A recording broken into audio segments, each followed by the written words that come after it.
Fala minhas amigas, fala meus amigos, tudo jóia? Eu sou Saulo Novaes, um curioso, e sejam todas bem-vindas, sejam todos bem-vindos ao meu, ao seu, ao nosso Papo no Auge, um podcast focado na troca de ideias, sem censura, sem preconceitos, gerando pra você conteúdo muito inteligente. E como a gente faz isso? Trazendo um especialista por episódio. Reforço pra vocês que o Papo no Auge também está no YouTube, se inscrevam no nosso canal e curtam nossos vídeos. Além disso, o Papo no Auge está na plataforma Catarse de financiamento coletivo. Se você é um apreciador do nosso trabalho, seja um assinante do nosso podcast. Vamos pro auge, eis o nome de nossa campanha na plataforma. Vamos amplificar a voz docente, a voz da ciência.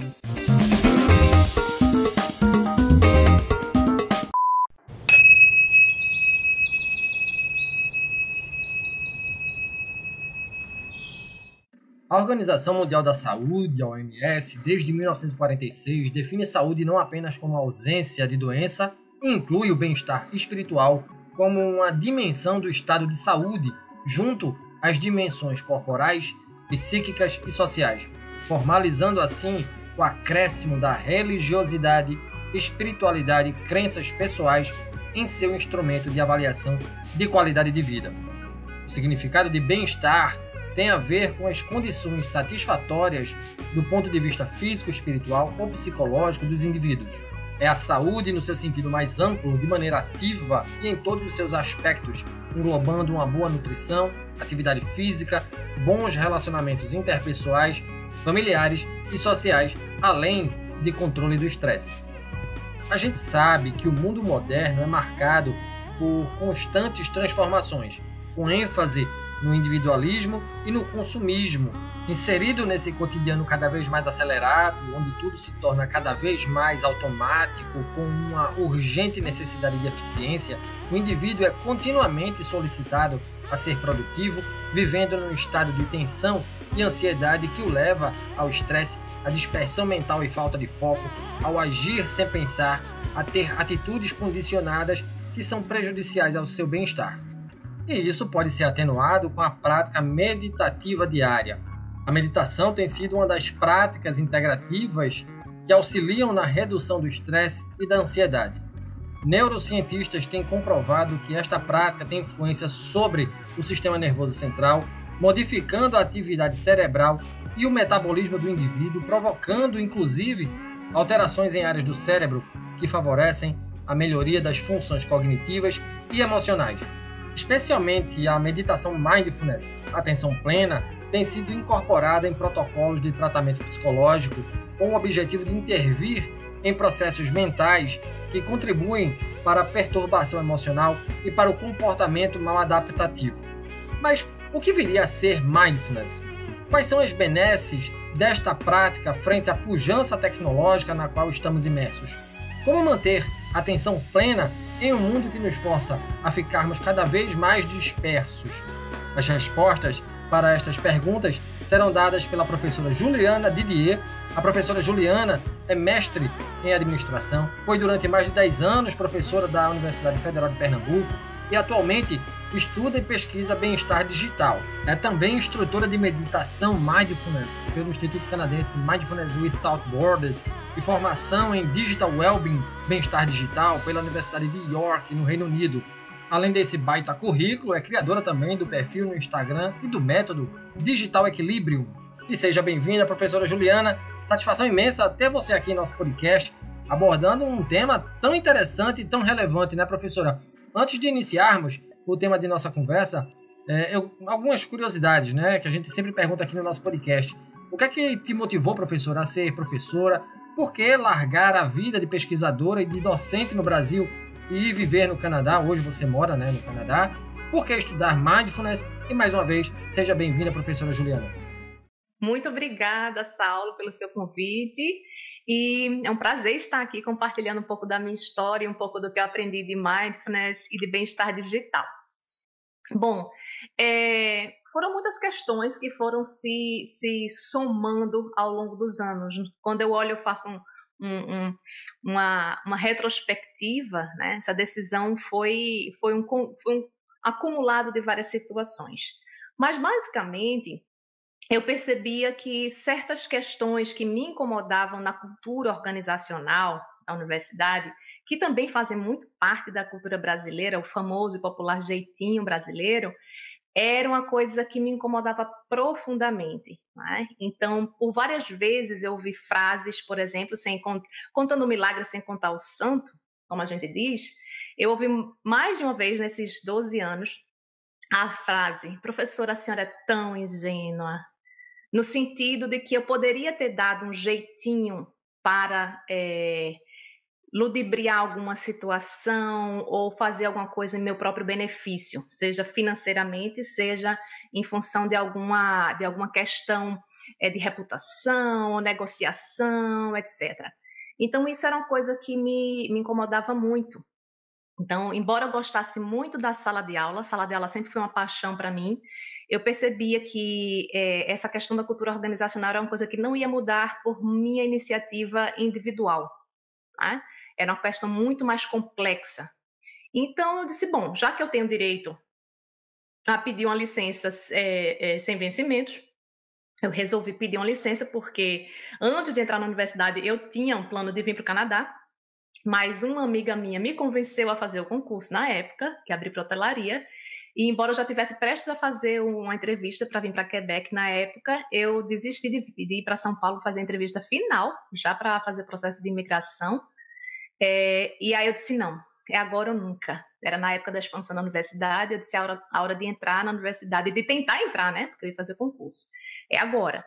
E aí, depois de passar desses 12 anos e essas várias experiências com relação à universidade, pouco dinheiro às vezes para pesquisa, que era uma coisa que eu via, não na minha pele, porque eu era mestre e estava muito mais à frente da coordenação do curso, 2 gestões seguidas. Mas eu via colegas que estavam se doutorando fora do Brasil, outros colegas que estavam perto de se aposentar, à frente do programa de pós-graduação, e uma frase que latejava muito em mim era assim, cara, eu vou ter a resiliência dessa minha amiga para conviver nesse ambiente durante mais 30 anos? E aí eu levei essa pergunta para minha terapeuta e passei mais ou menos 1 ano cozinhando em cima disso, em várias sessões, até que eu decidi retomar e ter aquele projeto que estava guardado na gaveta antes de eu entrar na universidade e de vir para o Canadá. E aí, graças ao meu marido ser da área de TI, a gente conseguiu vir para cá com ele com um trabalho e eu vim com a licença de interesse particular. Mas a licença realmente para mim eu encarei como sabático, sabe? Eu encarei não como as férias, eu encarei como um período de que eu queria, já que aquela realidade da universidade de pesquisadora tradicional não era exatamente aquilo que eu estava esperando, almejando, eu comecei a ouvir o meu marido que já tinha feito mestrado, doutorado, já estava fazendo pós-doutorado quando ele decidiu vir para cá. E ele dizia, Ju, mais 5 anos, Ju, presta atenção. Você sabe o que é viver 5 anos sem sábado, domingo, feriado, vivendo atrás de deadline, correndo atrás de dinheiro para pesquisar, entende? E aí ele começava a compartilhar as experiências que ele tinha tido em 5 anos de doutorado. E aí eu comecei a dizer, bom, se não é por aí, eu vou ter que abrir a minha cabeça, se eu não fizer um doutorado aqui no Canadá, que era um plano A, eu vou ter que pensar num plano B. E aí foi quando eu comecei a fazer curso sobre reaprendizagem criativa, com o Murilo Gun, e aí depois eu fui abrindo as portas e possibilidades até que eu encontrei esse tema de bem-estar digital e mindfulness. Uma história de bastante ousadia e coragem, né, professora? Vale salientar. E por que mudar tudo assim, né, para estudar mindfulness, professora Juliana? Na verdade, por uma interseção de interesses, porque eu pratico yoga há muitos anos. E no estudo que eu praticava yoga, lá em Winnipeg, a primeira cidade que eu me mudei para cá, a professora convidou, enfim, a abrir uma turma desse programa do professor John Kabat-Zinn. Ela tinha essa formação e ela ia abrir uma turma programa de 8 semanas de MBSE. E eu disse, interessante. Eu estava, na época, querendo fazer algum curso meio que profissionalizante na área de yoga. Eu digo, olha só, professora de yoga agora. Professora, eu sei que eu gosto de ser, agora de quê? Não sei. Vamos fazer esse curso aqui. Aí eu ia começar o curso profissionalizante, que era, sei lá, 6 meses de curso. Só que antes de me matricular ou me decidir sobre isso, ela fez esse programa. Quando eu terminei o programa, abriu, assim, um mundo para mim, entendeu? Que eu não conhecia, embora eu praticasse yoga há muitos anos. E aí eu disse, minha gente, porque eu imaginava que meditação realmente era uma coisa assim para budista, não para mim, mulher urbana de 30 e poucos anos, entendeu? E aí eu disse, minha mindfulness, será que tem algum programa de formação também nisso? E aí eu fui para o pai Google, né? Procura daqui, aquela história. A vida digital da gente tem vantagens desde que a gente saiba fazer uma curadoria, né? E aí eu comecei a procurar mindfulness, curso online mindfulness, curso. E aí nessa busca eu achei um curso na Universidade de Toronto. Vamos fazer aquela planilha, né? Pessoa metódica, professora universitária, você sabe, né? Planilha. Vamos ver quanto é esse curso. E aí eu vi que ia ficar inviável para mim, me deslocar para Toronto, ter que levar as meninas, enfim, era um curso como se fosse uma pós-graduação. Mas tinha os custos pessoais e deslocamentos, etc. E aí, nessa história de fazer essa busca, eu cheguei a um link de um curso, na verdade, de um instituto, que é esse instituto chamado Mindfulness Without Borders, que foi fundado por esses professores da Universidade de Toronto. Então, eu disse, bom, não é qualquer um que inventou, vou fazer um curso e abrir aqui esse instituto. São professores que estão querendo fazer, como eu, né, e como muitos que você sabe, da universidade que fazem um trabalho paralelo, eles abriram o instituto provavelmente para ter mais liberdade, enfim, financeira, etc., legal, para poder fazer os programas, e eles estavam abrindo a primeira turma de formação de profissionais para serem instrutores de mindfulness, um curso online. E aí eu comecei. Fiz o curso online, fiz as minhas práticas presenciais, uma espécie de estágio, com um grupo de brasileiros aqui na cidade que eu estava, em Vitória, e assim foi a minha trajetória, foi assim que eu entrei no Mindfulness. Muito bem, professora Juliana, uma história interessante, e adentrando agora mais a fundo em nossa conversa, né, para sermos bem didáticos, o que é Mindfulness? Quais são os objetivos dessa prática e suas benesses para as pessoas, professora Juliana Didier? É um tipo de meditação. Então, quando a gente fala a palavra meditação, a gente pode ter múltiplas interpretações. E, de fato, existiram várias correntes diferentes. Então, para algumas pessoas, quando você fala a palavra meditação, algumas pessoas vão pensar na meditação budista, por exemplo, que é ligada a uma religião. Outras pessoas vão imaginar a meditação transcendental, com pessoas tendo transe, escutando uma música, loucão lá em Woodstock. Tem pessoas que vão imaginar que meditação é a pessoa que faz yoga, que gosta de cristais, de incenso, de falar namastê, de sentar em posição de lótus, né? Então, cada pessoa tem um conceito do que é meditação. Só que teve um médico, que na década de 70, um médico e pesquisador, professor da Universidade de Massachusetts, e ele começou a se interessar por esse tema, né, por várias razões pessoais, de meditação. E aí ele resolveu fazer parte do doutorado dele, estudando em loco esse processo de meditação. Quando ele voltou para os Estados Unidos, ele percebeu que se ele quisesse popularizar essa prática, ele não poderia vender, entre aspas, a imagem da meditação ligada à religião. Para que aquilo chegasse num cidadão norte-americano de classe média, ele teria que embalar, digamos assim, esse conhecimento numa linguagem mais acessível, de uma forma mais laica também, né? Ou seja, não ligada à religião. E aí ele começou a fazer, ele estruturou um programa chamado MBSR, que é o Mindfulness Based Stress Reduction.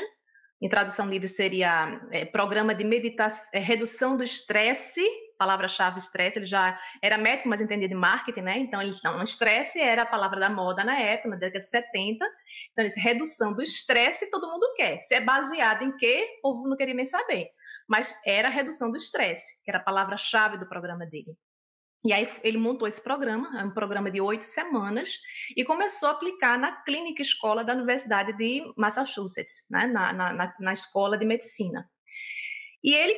E foi por aí nesses primeiros trabalhos dele, paralelamente ele começou a escrever alguns livros, alguns que se tornaram best-sellers na área de meditação mindfulness, e foi assim que a gente que nasceu, digamos assim, a meditação mindfulness, que em português, de uma forma mais simples, que eu sei que é uma palavra muito chatinha de falar, né? É a meditação de atenção plena. Seria a melhor tradução. E a outra parte que você me perguntou foram os benefícios, né? Então, os benefícios da meditação de atenção plena, vou chamar daqui para frente de atenção plena, tá? É uma meditação, os benefícios dela vão desde calma, né? A questão que está relacionado a mais ao equilíbrio emocional. Então, você controlar, por exemplo, mais as respostas imediatas de lutar ou fugir, que está mais relacionado ao nosso cérebro límbico, né? Então, você recebe uma agressão no trânsito, você pegar uma arma e querer reagir, por exemplo. Desde uma situação de violência mais extrema assim, até brigas entre casais, pais e filhos, crimes passionais. Então, se a gente pensar, muitas das nossas ações são movidas pela emoção, porque a gente não consegue literalmente pausar em algum momento essa reação instintiva de reagir de uma forma violenta. Então, o mindfulness, quando ele ensina você a ter uma prática cotidiana, ela se reflete na forma como você se comporta nos vários aspectos da sua vida. Então, nomeando esses benefícios, seria você desenvolve mais a capacidade de calma, né? Você tem mais foco, mais concentração, mais capacidade de sair do que a gente chama, resumindo esses exemplos que eu falei para você, a gente reduz o que a gente chama de piloto automático. É uma expressão que a gente usa muito na formação que eu fiz aqui no Canadá, né? Então, o que é o piloto automático? Bateu, levou. Ou bateu, fugiu. Ou bateu e eu me congelei, né? Então, essas reações instintivas, quando você começa a trabalhar no processo de respiração, que é a âncora principal da meditação, mas não somente ela, você começa a desenvolver literalmente capacidades, tanto no nível biológico mesmo, no cérebro, que faz com que você comece a sair dessas respostas de padrão automático.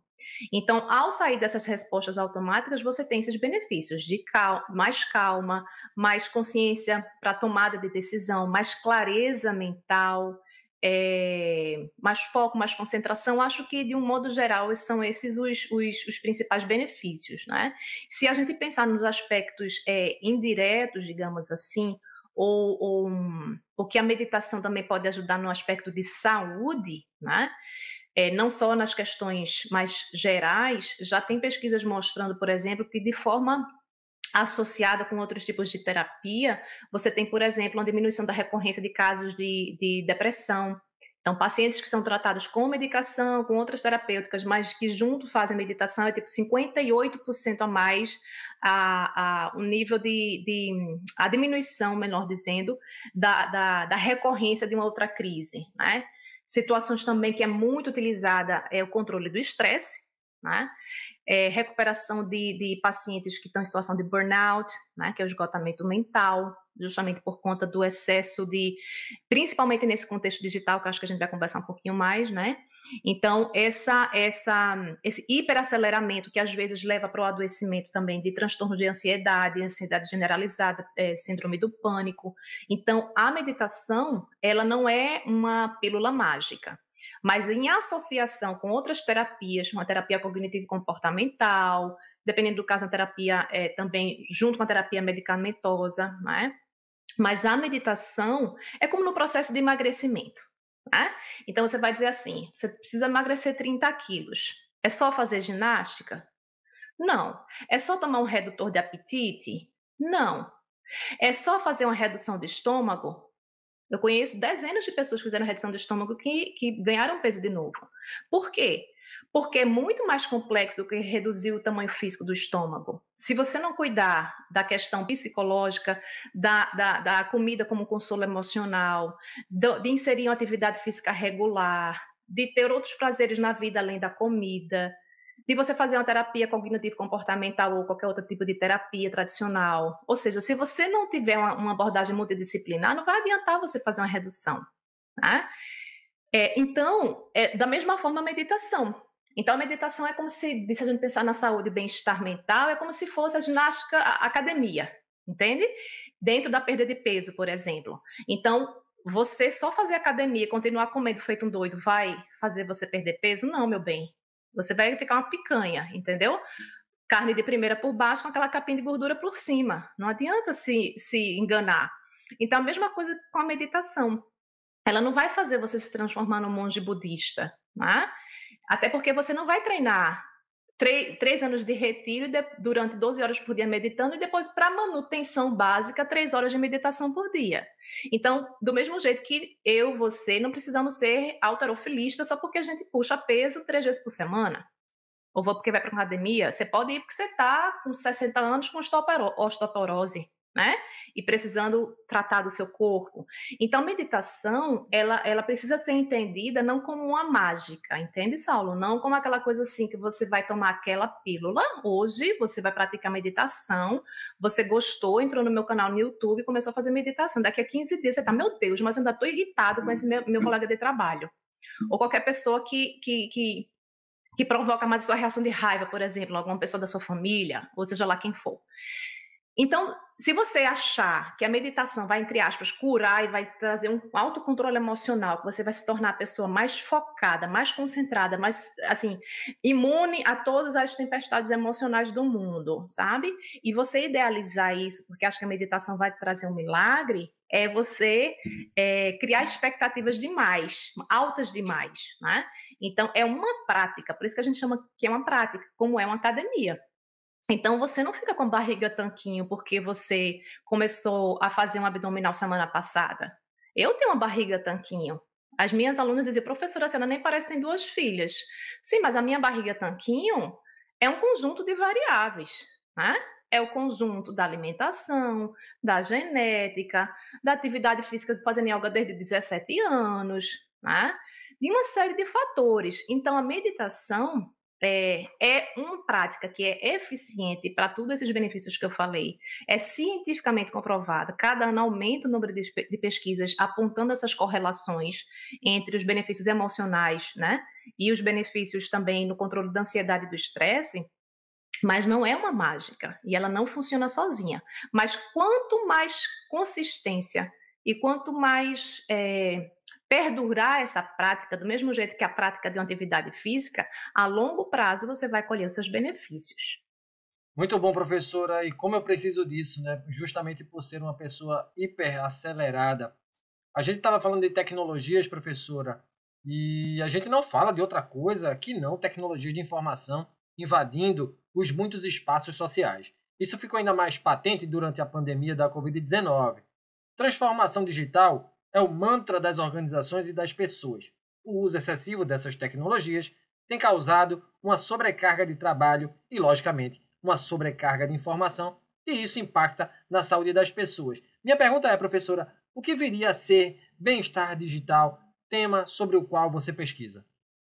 Bom, bem-estar digital é uma área que está dentro do campo do bem-estar, mas não é estudado apenas pelo campo da saúde, é um campo interdisciplinar, porque aí você tem pessoas da psicologia, mas também tem pessoas da sociologia, então é uma área que está ainda muito embrionária, digamos assim, né? Bebe muitas fontes diferentes, mas o bem-estar digital a gente pode definir como uma área de conhecimento multidisciplinar, que tem como objetivo desenvolver capacidades e habilidades para as pessoas navegarem na vida digital sem que elas percam a sua saúde física e mental.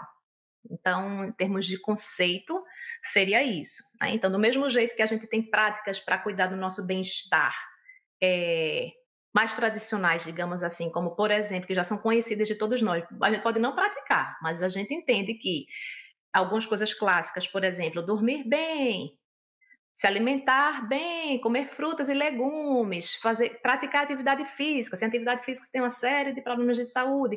Já são coisas clássicas, né? Mas quando a gente fala de cuidar do nosso bem-estar digital, aí a gente está engatinhando, Saulo. Que é, por exemplo, você entender que o som pode atrapalhar o teu foco, tua atenção do trabalho. Como você cuidar para que o celular não roube o seu sono. Como você cuidar para que o celular não roube a sua atenção plena na sua alimentação. Como você aprender a não ter infobesidade, como alguns chamam, que é o excesso de informação, o overload de informação, que pode causar transtornos de ansiedade, até sintomas físicos, como dor de cabeça, dificuldades para se desligar do trabalho no final de semana, que pode levar a um burnout, né? Porque isso tudo junto e misturado, né? Existe, inclusive, mas eu vou falar um pouquinho mais para frente sobre outras novidades nesse campo. Mas o conceito de bem-estar é isso. Então, envolve desde você cuidar, de você aprender a desenvolver essas capacidades e habilidades para criar esses limites e usar de uma forma saudável, usar de uma forma que esteja a seu favor. Então, o bem-estar digital, ele não defende, por exemplo, que você tem que, sei lá, morar no topo do Himalaia ou morar numa floresta aqui no Canadá, ser comida por um urso para você ter equilíbrio digital, entendeu? Você pode ter equilíbrio digital, você pode viver nesse mundo digital, mas você tem que ter ferramentas e clareza para saber gerenciar os excessos, né? Os excessos do tempo de tela, o excesso o mau uso do conteúdo, você ter uma capacidade de fazer curadoria. Tem um livro novo que está na minha wishlist, meu marido já baixou, mas eu ainda não cheguei nele, que estou terminando o outro, chamado A Era da Curadoria, do Mário Sérgio Cortella. E essa é uma das capacidades que a gente desenvolve no bem-estar digital. É você entender que a produção de conteúdo que existe hoje digital, desde artigos científicos até posts no Instagram, vídeos no YouTube, ela é absolutamente alta. Ela é muito mais alta do que a nossa capacidade de consumi-las. Então, se a gente não tiver clareza disso, a gente fica achando que a gente entra no eterno FOMO, que é o Fear of Missing Out, a ansiedade causada por estar se sentindo desatualizado das últimas tendências, das últimas notícias, da vida dos outros no feed do Instagram, do Facebook. Então, você tem tanta fonte de informação que o desafio agora não é você ter acesso à informação, né? Pelo menos para nós, classe média, nível superior, que já estamos numa situação, obviamente, digitalmente, como é que eu posso dizer, com acesso a essas benesses da tecnologia, né? Então, o bem-estar digital vem nisso, vem para ensinar a gente a criar esses limites para que a gente não tenha nem esses prejuízos no trabalho, no foco, nos relacionamentos. Já existem pesquisas que mostram, por exemplo, que foi na Universidade de São Paulo, eles fizeram um estudo mostrando que 73% das crianças que participaram do estudo relatavam que se sentiam em segundo plano em relação à atenção dos pais. Se sentiam trocados, de uma maneira simples, né? Então, aquela situação do filho querer a atenção do pai para dizer, peraí rapidinho. Então, a criança se sente em segundo plano, né? Então, você tem impactos nos relacionamentos interpessoais, você tem impacto na saúde física, olhos, pulso, síndromes relacionadas a problemas de coluna aqui na cervical por conta do tempo olhando para baixo para uma tela, problemas principalmente jovens e adolescentes com diminuição de níveis de empatia social, incapacidade de reconhecer emoções pela face do outro, porque você está passando mais tempo olhando para a tela do que olhando para o rosto de um ser humano. Então, existe uma psicóloga norte-americana chamada Sherry Turkle, que ela estuda desde a década de 90 a questão da psicologia e das telas. E os 2 livros que ela escreveu, o mais recente chama-se Reclaim Conversation. A tradução seria mais ou menos recuperando a conversa. Então ela diz, a conversa face a face, né, ela tem um valor muito maior do que a gente pode imaginar, porque você diminuir a capacidade de empatia de uma geração é muito grave, né? Porque você tem todas as conexões humanas e sentimentos de compaixão, por exemplo, de ajudar o outro, e também de construir a sua felicidade, né, está baseado na sua capacidade de gerar conexão com as outras pessoas. Então, se você diminuir isso não só a nível individual, mas em nível de geração, né, que é o que as pesquisas dela mostram, a situação é muito mais grave do que só o problema do impacto individual, no meu olho, no meu tempo de dormir, no meu tempo, entende? De concentração no trabalho, etc. Então, tem muitas implicações. É um mundo, sabe? É um mundo a ser estudado e explorado. Mas seria o resumo do contexto do bem-estar digital. De fato, eu estou bastante impactado, professora, com a sua fala, com a sua voz. Assim, é uma fala para a gente pensar e repensar cada vez mais o nosso estar no mundo, sobretudo no âmbito digital, né? E em meio a mudanças e quarentenas, você cria o perfil no Instagram e o método Digital Equilibrium. No que consiste esse método, professora? Bom, depois dessa temporada minha de estudo, que foi mais ou menos 1 ano e meio, né, em que eu fiz a formação de Mindfulness e depois fui fazer um curso de Digital Wellbeing num curso online da Universidade de York, eu comecei a perceber que existiam interseções nessa coisa toda, né? E aí eu disse, bom, já que eu vou começar a escrever alguma coisa sobre isso no Instagram, isso em final de 2019, eu disse, bom, eu vou então criar uma carinha para isso, né? Isso precisa ter uma cara. Minha irmã é designer profissional, ela é professora universitária, inclusive. E eu disse, não, tem que ter uma marca, tem que ter alguma coisa que simbolize isso. Aí eu comecei nesse processo de organizar as minhas ideias. E aí eu tive o privilégio de entrar em contato com 2 designers maravilhosas de Recife, e elas disseram, não, Juliana, vamos estruturar isso num conceito, né?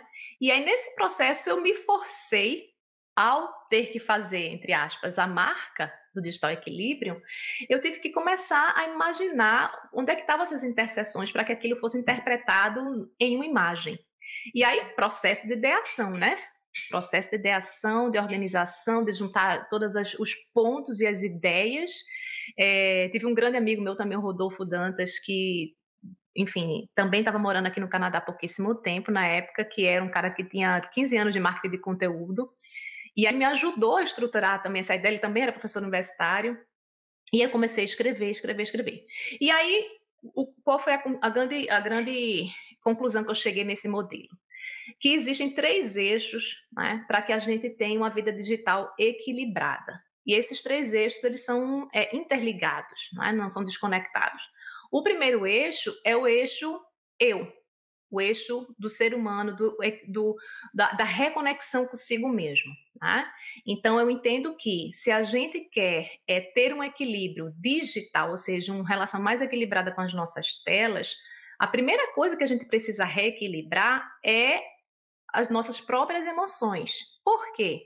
Porque quando a gente está desequilibrado emocionalmente, cansado, entediado, estressado, ansioso, a gente muitas vezes, por conta desse burburinho emocional, é que a gente foge para o nosso celular, para o nosso feed interminável, que tem uma série de mecanismos que usam propositalmente a nossa psicologia para que a gente volte e perca a noção do tempo e do espaço. Só que o que acontece é que, embora o digital seja muitas vezes colocado como um vilão, ele não é, muitas vezes, a causa matriz. Às vezes, a busca do celular é uma fuga que poderia, se você não tivesse acesso ao celular 40 anos atrás, poderia ser o cigarro, poderia ser a bebida, poderia ser para algumas pessoas a pornografia, poderia ser qualquer outro caminho de desestresse. Então, para muitas pessoas, a base para a gente recuperar não é você só aprender a gerenciar os seus e-mails, aprender a como fazer o unfollow no Instagram, aprender a colocar aplicativo de limite de tela, bloquear o celular. Isso são estratégias práticas e úteis que eu ensino no meu curso, mas que são coisas que vêm depois, que elas não vão se sustentar se você não tiver o seu equilíbrio emocional em dia. E aí, como é que a gente se reequilibra emocionalmente? Eu escolhi como instrumento para esse reequilíbrio emocional a meditação, porque trabalha toda essa questão que a gente falou logo no iniciozinho, de você aprender a lidar com os impulsos, aprender a sair do piloto automático, aprender a respirar e dizer: eu não preciso de ler mais 2 horas de notícia, eu não preciso ficar angustiada porque eu não consegui terminar tal trabalho, eu não preciso deixar o meu domingo de lado porque eu tenho que checar e-mail do trabalho. Hoje é domingo e eu posso me dar o direito de relaxar no domingo. Então, a prática do mindfulness, ele vai fortalecer, digamos assim, essa sua capacidade de você perceber as suas emoções. Porque o mindfulness não tem a ver com supressão de emoções, tem a ver com aumento da percepção das emoções. Então, você percebe de uma maneira mais consciente, que é o que a gente chama de awareness, ou essa consciência, essa atenção, essa capacidade de se perceber como se você fosse um observador de si mesmo. E aí você percebe, tô ficando com a respiração curta, tô com vontade de matar fulano. Se eu pegasse, te pego lá fora. Quando você tem a prática de meditação, no momento que você começa a entrar nesse looping de pensamento repetitivo, você percebe, entende? E aí você consegue, calma, respira, não precisa entrar nesse looping. E aí você consegue, de uma maneira mais consciente, lidar com essa emoção. Então, o mindfulness, na minha visão, é esse eixo que ajuda a gente se reconectar melhor com a gente mesmo, a gente perceber as nossas emoções, as nossas angústias, nossa ansiedade, nossos sinais físicos, que são as sensações, e também os nossos padrões de pensamento, seja padrão de pensamento acelerado, seja padrão de pensamento ansioso, seja padrão de pensamento depressivo, e assim vai.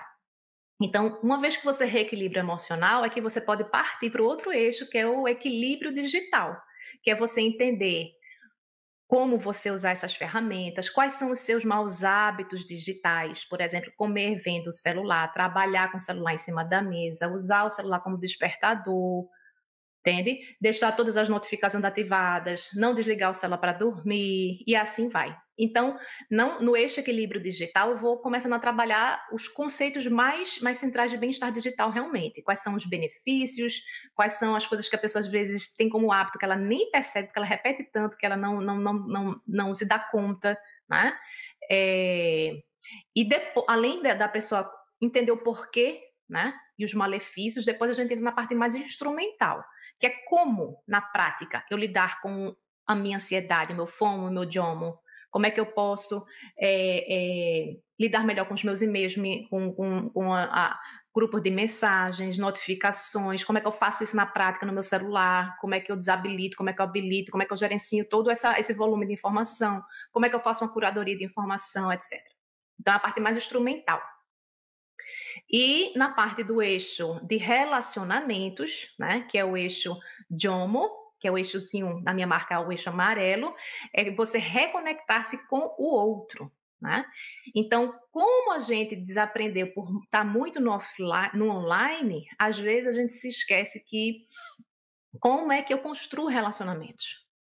Parece uma coisa ridícula de óbvia dizer isso, né?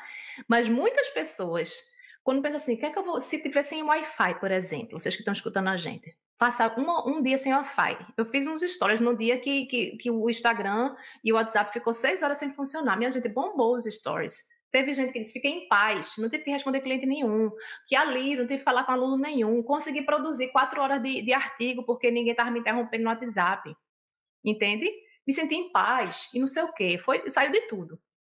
Então, quando a gente para pensar, às vezes a gente está desaprendendo, e aí a gente precisa reaprender a como a gente criar pontes e conexões com outras pessoas.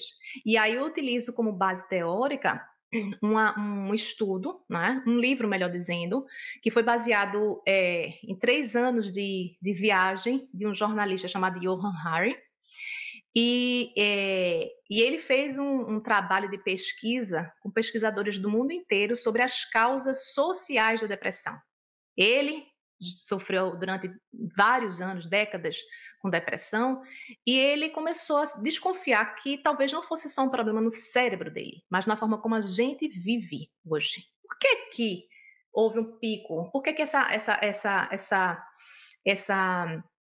os dados da OMS mostram que está se tornando uma doença, não em níveis de pandemia, né, mas um nível de doença.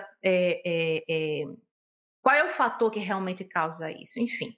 E aí, no livro dele, ele foi detalhando e ele trouxe, na segunda parte do livro, 9 caminhos de reconexão.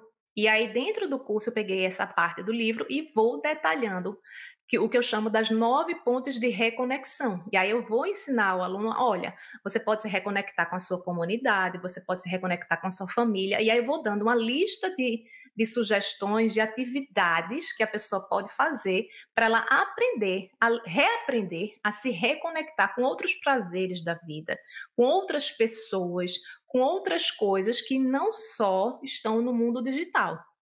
Entende? Porque não adianta a gente, que é outra coisa que eu falo também, às vezes, não adianta você tirar o digital, não colocar nada no lugar.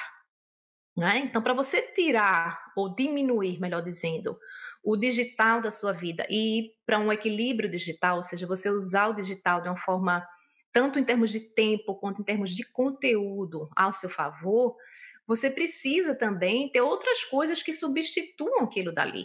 Então, se você, por exemplo, diz, eu, ao invés de desligar o celular todos os dias, 10 horas, 11 horas da noite, porque todas as noites eu vejo 1h30 de YouTube, 1h30 de Netflix, se você vai tirar isso, você tem que dizer, eu me sinto no compromisso de dizer ao meu aluno, o que é que você vai colocar no lugar? Entendeu? Porque não dá para você dizer, Saulo, é o seguinte, você tira o celular, aquele vídeo que você assiste 1h30 na cama todos os dias, durante os últimos 3 anos, você tira o celular e fica olhando para a parede. Olhe para o teto, branco, não faça nada, fica olhando para o teto. Isso é irreal, né? Então, se a gente quer ensinar as pessoas a se reconectarem com os outros, ou se reconectarem também com outras formas de prazer simples e offline, você tem que dar um cardápio para a pessoa dizer, olha, você pode fazer isso, isso e isso. Aí a pessoa, nossa, isso eu gosto. Crochê eu gostava de fazer e deixei aqui, tive aluna minha que disse isso, estava guardada aqui não sei quanto tempo, tirou a televisão do quarto, começou a dormir mais cedo, arrumou tempo para voltar para a hidroginástica, começou a fazer pilates, começou a surgir tempo, entende? Então é esse equilíbrio, que eu busco dentro da metodologia, você equilibrar a si mesmo, no eixo emoção, equilibrar com o digital e equilibrar com o outro, são esses 3. No seu e-book, professora, cujo título é Como Sair do Caos e Resgatar uma Vida Equilibrada, você cita um termo que é o JOMO, Joy of Missing Out. Traduzindo, seria algo como prazer em não fazer parte de todos os acontecimentos e compartilhá-los nas redes sociais.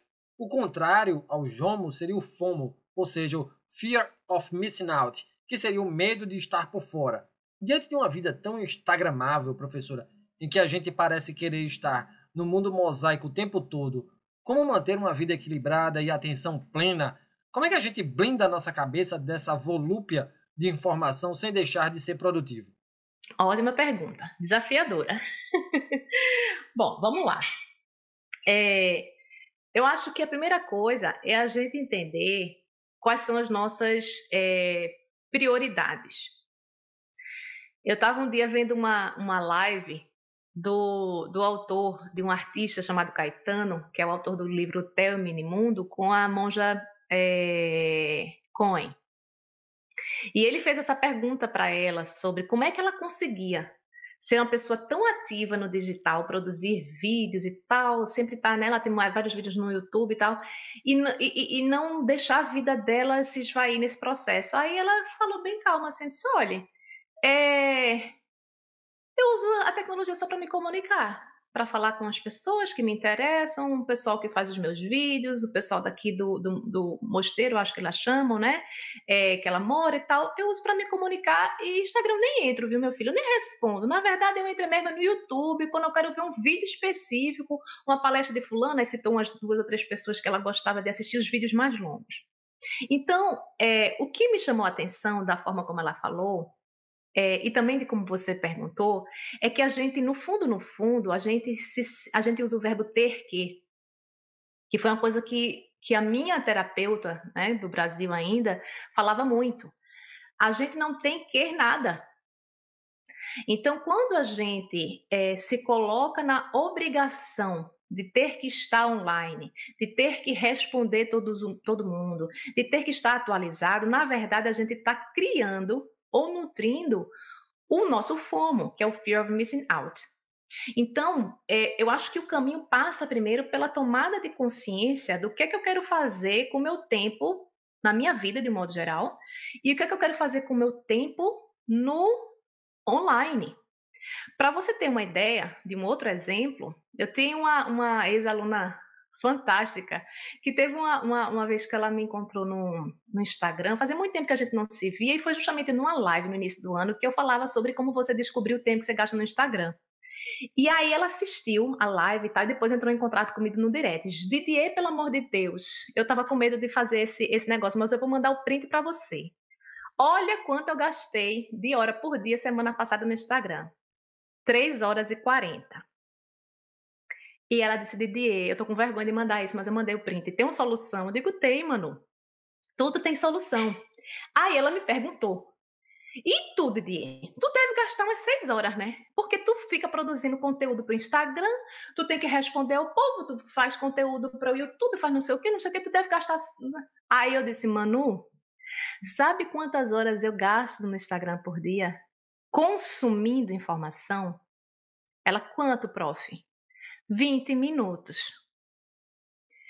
Não é possível, não é possível, não é possível, não dá para se atualizar. Eu disse, Manu, mas eu entendi que eu tenho que fazer uma escolha com o meu tempo. Eu sou mãe, eu tenho 2 crianças, eu tenho casa para cuidar e eu produzo conteúdo. Eu não posso misturar produção com consumo. Então, meu momento de produzir é de 5 às 6 da manhã, de 9h30 às 10h30, 1 hora depois do almoço, acabou. Eu trabalho 3 horas por dia, Saulo.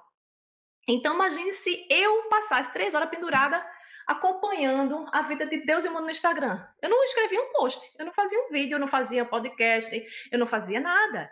Né? Então, a forma da gente se proteger, primeira coisa de tudo, antes de qualquer instrumental, de aprender a usar ferramentas de notificação, de não sei o que, etc., é a gente entender com clareza o que é que eu quero fazer com o meu tempo online. Então, você pode usar o seu tempo, por exemplo, quando eu fiz o meu curso de formação, eu tinha acabado, você não tem noção, quando eu comecei a escrever no Instagram. Eu estava me mudando de cidade com 2 crianças. Quem faz a faxina do apartamento para entregar aqui é a gente. Você está entendendo? É a pessoa ser mãe, faxineira, motorista, que faz a compra, que faz a comida, 21 refeições por semana, né? Multiplica aí, não tem empregada aqui. Então, como é que eu faço milagre? O milagre é que eu tenho consciência de que eu só quero consumir 20 minutos. Aí, aí depois que eu tomei essa consciência, que eu tenho um controle sobre o meu tempo, aí é que vem você saber como gerenciar este seu aparelhinho. Então, quando eu trabalho para eu ter o meu foco, é porque eu sou a pessoa, nossa, Didier consegue, porque ela é um ser humano, assim, é quase um extraterrestre, não é nem um ser humano mais, porque ela consegue trabalhar 1 hora sem se distrair, eu não consigo. Aí entra a parte técnica do bem-estar, da gestão do bem-estar digital. Como eu sei que eu sou ser humano e eu estou suscetível à distração, todas as minhas notificações, todas, exceto um único aplicativo, está desligado. Sabe qual é o aplicativo que não está desligado? É o de comunicação com o meu marido. E às vezes eu não vejo a mensagem. Ele bate aqui na minha porta, que ele também trabalha em home office, reclamando que eu não vi a mensagem. Eu digo, meu amor, só dá 5 passos, pelo amor de Deus. Entendeu? Pronto. Entendeu? Eu não me estresso. Eu não me estresso. Então, eu gerencio, né, o meu aparelho para ele não ficar perto de mim. Hoje, extraordinariamente, eu botei aqui na gaveta porque eu fui tirar um alarme para fazer a entrevista com você. Mas, normalmente, ele está no saquinho, com as notificações desligadas, volume desligado, tudo desligado, numa sacolinha aqui na porta de casa. Ou carregando numa mesinha lá embaixo. Então, por que eu não caio na tentação? Por que eu tenho capacidade de ter foco? É porque eu tenho uma prática de meditação? Sim, porque isso me ajuda a ter mais foco e concentração, mas porque eu já estou num processo de 2 anos estudando isso, e eu sei que eu sou humana, e eu sei que se eu ficar colocando WhatsApp, Instagram e qualquer outra coisa que me distraia na primeira página, na home screen do meu celular, com aquele botãozinho vermelho, e ele tivesse com a notificação sonora e visual, e ele tivesse, ao invés de estar naquela gavetinha, na bolsinha ali, ele tivesse com tudo isso na home screen, aqui assim, quantas vezes eu ia ser interrompido nessa entrevista com você, Saulo? Com aquele negócio vermelho. E eu ia ficar assim, né? Olhando para você e olhando para o negócio ao mesmo tempo. Então, quando a gente aprende, né, que a gente não tem que acompanhar a vida de todo mundo, quando a gente não entende que a gente não tem que estar em todas as redes sociais, eu não estou no Twitter, eu não vejo meu Facebook pessoal, eu separo o momento de criação de conteúdo, de checagem de informação. Eu checo no momento que eu estou já cansada do dia, que não vai tirar o meu momento de produtividade maior. Então, sabe, esses 20 minutos que eu falei para você, são os 20 minutos que eu estou sentada dentro do carro, no estacionamento, para pegar as minhas filhas. Porque eu tenho que chegar de 20 minutos antes, senão eu não tenho vaga no estacionamento da escola. Então, é um horário meio perdido. Então, os 20 minutos eu faço stories, vejo minhas coisas e ainda abro o e-mail e deleto os e-mails não necessários para quando eu chegar em casa eu checar todos os e-mails em mais 30 minutos. E acabou, porque eu tenho que fazer minha faxina, querido. Então, assim, não adianta eu ficar dizendo, eu tenho que produzir conteúdo, mas só se eu tiver 8 horas por dia. Se eu estivesse no Brasil, se eu tivesse empregada ainda, eu ia produzir conteúdo. Não adianta me lamentar. Então, eu acordo de 5 horas da manhã. Mas por que eu acordo de 5 horas da manhã? Porque minhas notificações são desligadas às 7 da noite. Eu boto o celular para carregar lá embaixo, desligo o celular, tomo meu banho, cuido das minhas filhas, boto elas para dormir, 8h40 eu estou na cama. Por isso que eu consigo acordar às 5. E por que eu consigo ter foco de 5 às 6, 6h30 da manhã? Porque meu celular não está ligado. Então, se você, por outro lado, se acorda e acha que eu tenho que aproveitar que eu estou acordando e ver a minha mensagem do WhatsApp, eu tenho que ver primeiro os meus e-mails antes de botar o pé no chão, eu tenho que aproveitar a hora que eu estou comendo. Eu tive uma aluna do primeiro curso que dizia, Didia, mas eu não tenho outro tempo para olhar, o que era que ela dizia? Notícia. Aí ela comia vendo o Globo News. Eu digo, minha gente, não tem condição, vendo as questões políticas, se nomear, brasileiras, é indigesto, minha filha, pelo amor de Deus. Eu fico com o estômago embrulhado só de ouvir de relance as notícias sobre política no Brasil. Imagina eu comer vendo o Globo News. Então, é você detonar seu próprio bem-estar, né? Ou você trabalhar o tempo todo colocando as notificações com uma bandeja de distrações para você mesmo. É você armar uma bomba e não querer que ela exploda, né? Então, assim, existem caminhos, sabe, Saulo? O que acontece é que, às vezes, a gente está tão dentro disso tudo e a gente vê tanto as pessoas, a influência social, né, das outras pessoas fazendo isso, e a gente se acostuma tanto com maus hábitos digitais, que é outra coisa que eu trabalho dentro do curso, a questão de como identificar esses maus hábitos, como modificar esses maus hábitos. Então, tem um passo a passo da metodologia do BJ Fogg, chamada de microhábitos, em que você reconstrói literalmente esses hábitos que começam a ficar muitas vezes cristalizados. Então, todo mau hábito, assim como maus hábitos alimentares, maus hábitos de não fazer atividade física, etc., eles podem ser modificados. Existe todo o campo de conhecimento da psicologia comportamental, e hoje com esse método de microhábitos é muito mais fácil, né, porque você tem mecanismos mais simples de reforços e que você consegue literalmente reconstruir os hábitos e você consegue se libertar. Tem gente que, quando eu falo isso, diz que, meu Deus, acha que é impossível, que eu sou, como eu brinquei, até um extraterrestre, né, de não ficar vendo notificação. Mas o segredo é esse, né? É você se informar, se instruir, aprender novas formas, novos hábitos, e você consegue, aos poucos, né, nesse processo de tomada de consciência e de mudança de comportamento, aos poucos, isso vai se concretizando, não é uma coisa do dia para a noite, né? Até essa minha aluna brincou, Didier, tem uma forma de fazer esse desmame gradual? Eu disse, claro, Manu. Nenhuma mudança a longo prazo, né, ela se sustenta da mesma forma que uma dieta, como a gente falou no início, né, na metáfora da dieta. É a mesma coisa com os maus hábitos digitais. Se você tem todos esses maus hábitos que eu citei, não vai dormir, não vai ter insônia hoje por conta disso, Saulo. Mas o fato é que a gente precisa começar de algum lugar, né? Então, em primeiro lugar, às vezes, é a tomada de consciência. Segundo, é você acreditar que é possível você mudar.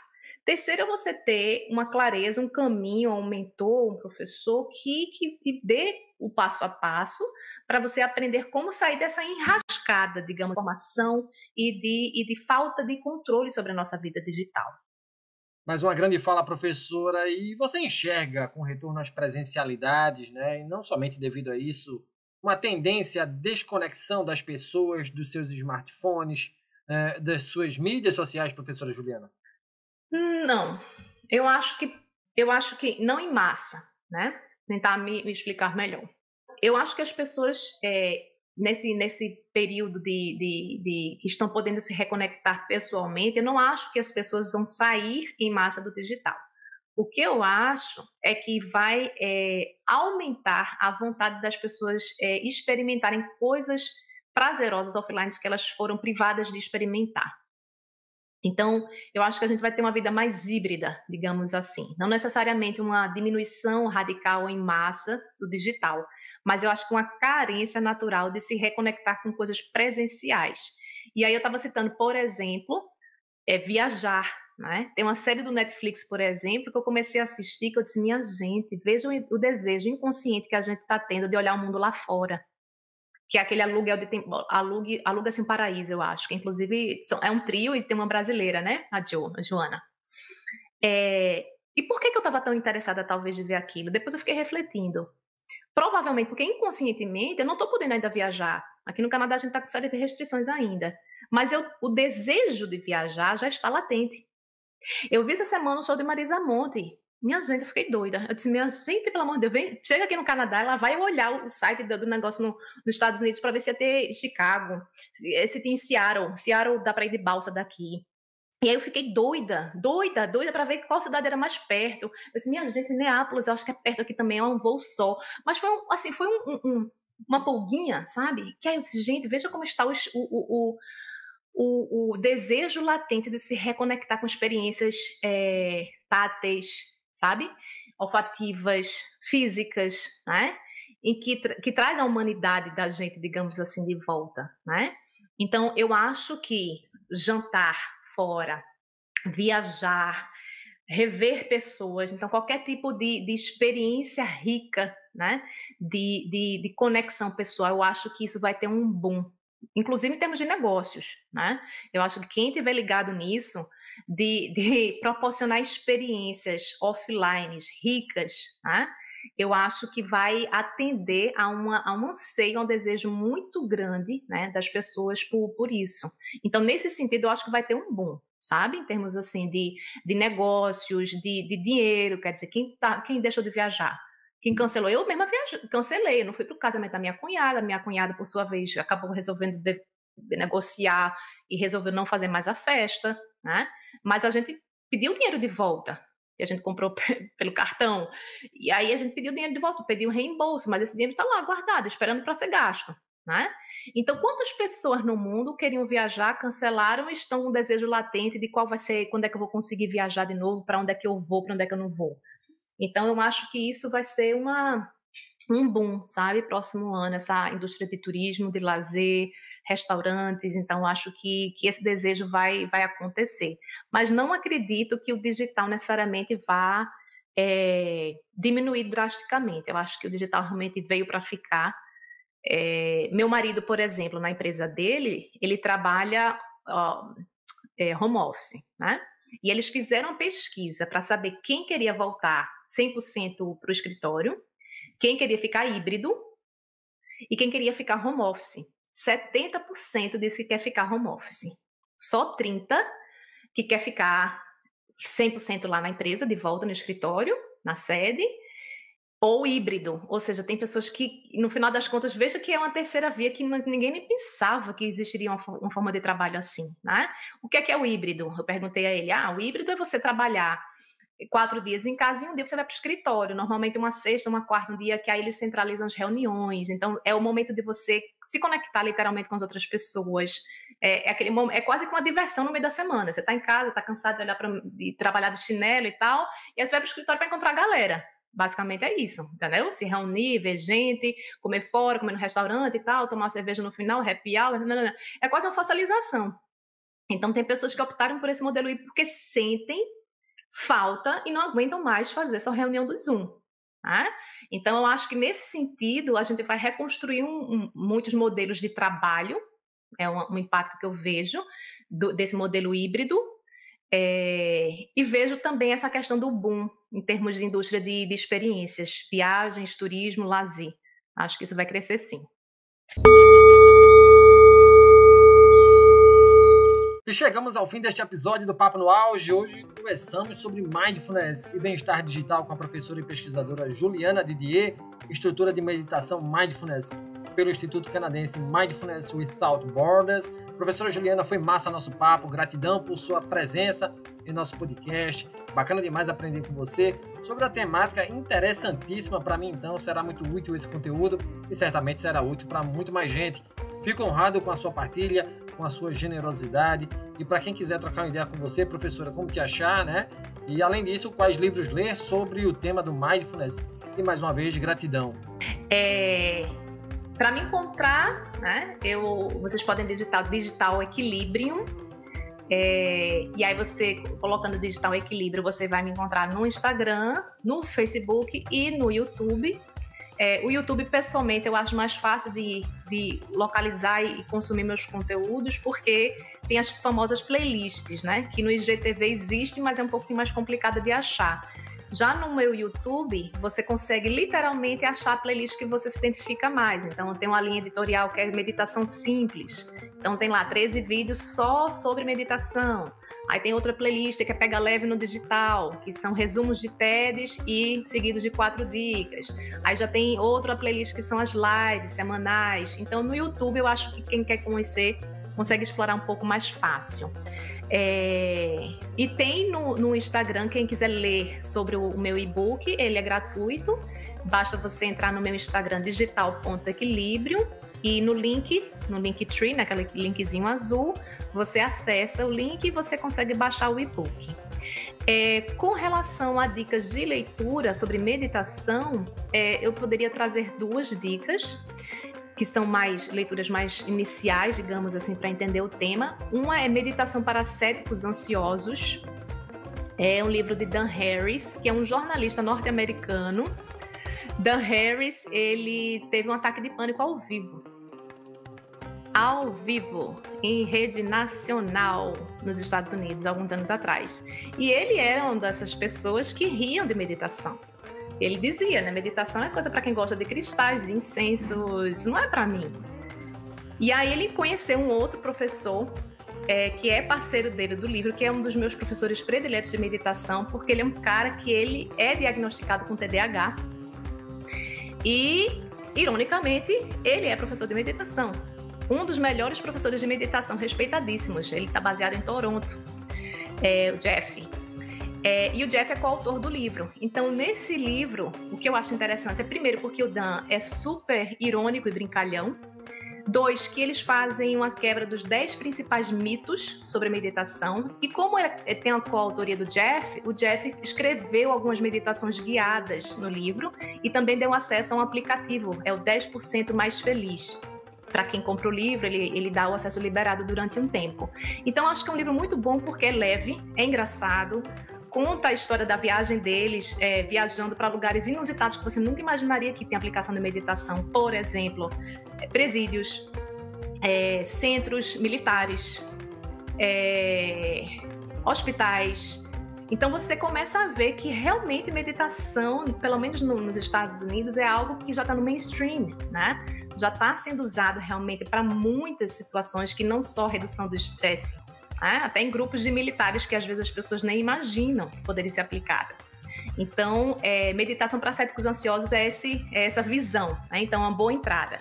E o outro é Wherever You Go, There You Are, que é em português, aonde quer que você vá, é você que está lá. Jon Kabat-Zinn, eu li em inglês, gravei o título em inglês.